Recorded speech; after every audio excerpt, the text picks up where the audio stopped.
जब आपको ये पता चलेगा कि हमारा पिता कौन है, अभी तो हम इस काल को अपना मालिक मान बैठे थे कि ये हमारा पिता है, और पिता ऐसे दुख देता है जो कि यहाँ के प्राणी आप देख रहे हो। किसी मेडिकल में जाकर देखो, हाहाकार मची है, और कहीं देख लो, किसी घर में देख लो, कोई ना कोई ऐसी समस्या काल पैदा करके रखता है, पूरा परिवार परेशान रहता है। किसी की आंखें नहीं, किसी की बाजू नहीं, किसी को कैंसर हो गई है, कोई गधा बन गया, कोई कुत्ता बना, कोई सूअर बना। बताओ, यहाँ कोई जीवन है? पर विवश है हम, मजबूरी है हमारी। इस मजबूरी के अंदर हमने अपने यहाँ टाइम पास करने की कुछ अटकल सी लाक है, हम जी रहे हैं। उस परम पिता ने आकर हमें वो ज्ञान दिया जिस उद्देश्य से वो आते हैं। अब क्या बताते हैं परमात्मा? मानुष जन्म दुर्लभ है, ये मिलन बारंबार। तरवर से पत्ता टूट गिरे, वो बोर न लगता डर। राम नाम रटते रहो, जब तक घट में प्राण। कब हो तो दीन दयाल के, भनक पड़ेगी कान। जप तप संयम साधना, सब सुमरण के माही। कहें कबीर जाने राम जन, सुमरण सम कछु नाही। परमात्मा हमें याद दिलाते हैं कि ये मनुष्य जीवन बच्चों बड़ा मुश्किल से मिलता है, और मनुष्य जीवन मिलता है तो इसमें कुछ सुविधाएं भी अधिक होती हैं, इसमें कुछ बुद्धि भी एक्स्ट्रा होती है। हम उस बुद्धि को जहाँ प्रयोग करना था वहाँ प्रयोग ना करके हम इस काल के इसी लोक में हम वो आइटम संग्रह करने में लगे रहते हैं जिनको हमने यहाँ छोड़कर जाना होता है।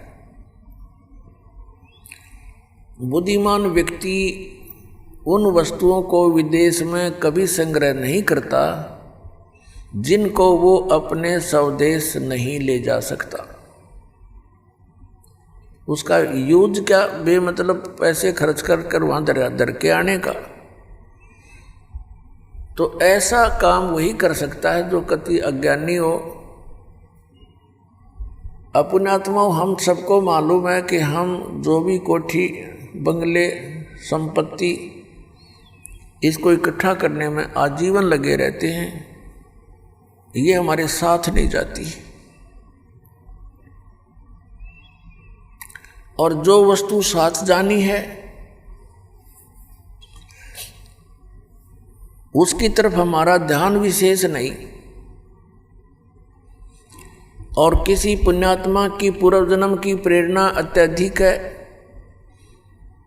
वो चलता है परमात्मा के पाने के लिए, तो काल ने जगह जगह पर ये काल के दूत संत बैठा रखे। कोई गुफा में बैठा है, कोई गांव के गोरे धूना लाए बैठा है, कोई कहीं खड़ा है, कोई कहीं आश्रम बना करके गुमराह किए हुए हैं।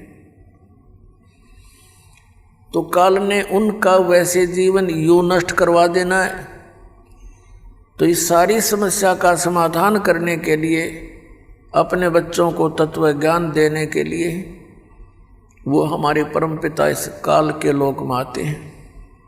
पुण्यात्माओं, परमेश्वर ने आके बताया है कि मनुष्य जीवन प्राप्त करके जो नहीं रटे हरि नाम, जैसे कुआं जल बिना फिर बनवाया क्या काम।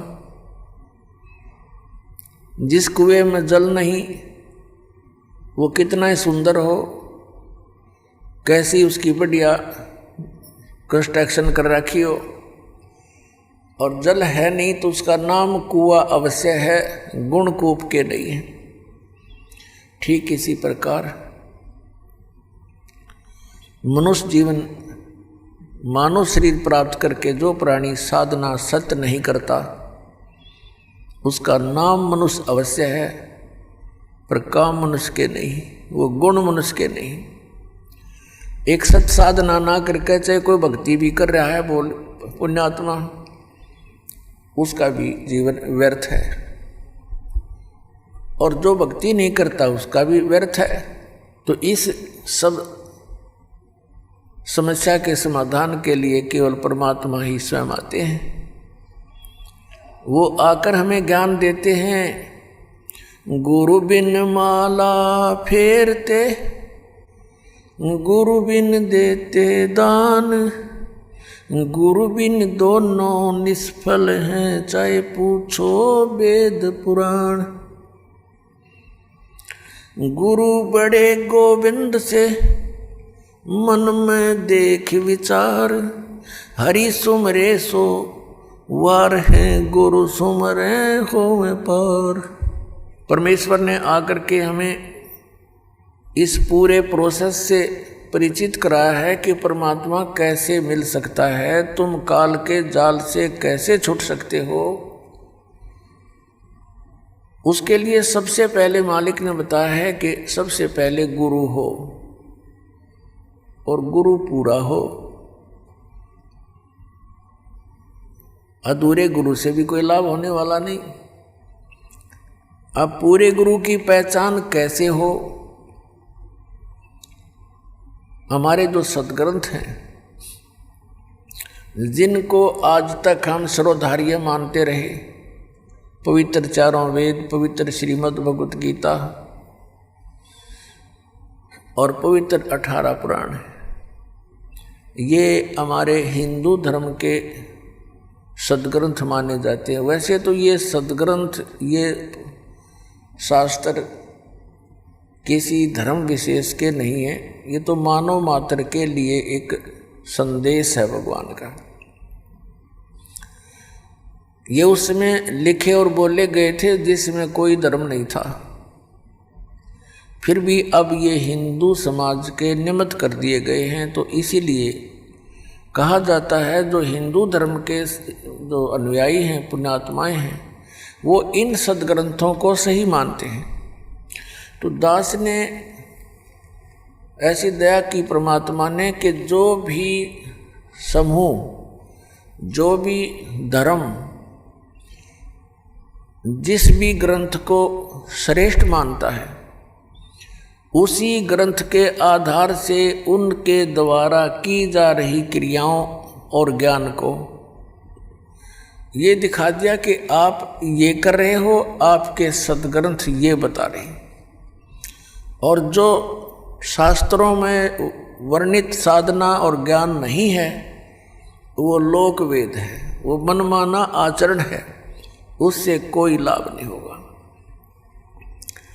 श्रीमद् भगवत गीता अध्याय नंबर 16 के श्लोक नंबर 23 और 24 में कहा कि शास्त्र विधि को त्याग कर जो मनमाना आचरण करते हैं, उनको न तो कोई सुख होता है, न उनको सिद्धि प्राप्त होती है, और न ही उनकी कोई गति होती है। और इन तीन चीज़ों के लिए ये भक्ति करते हैं, परमात्मा को याद करते हैं, और यही नहीं हुई तो फिर उसका लाभ क्या करने का? व्यर्थ प्रयत्न हुआ।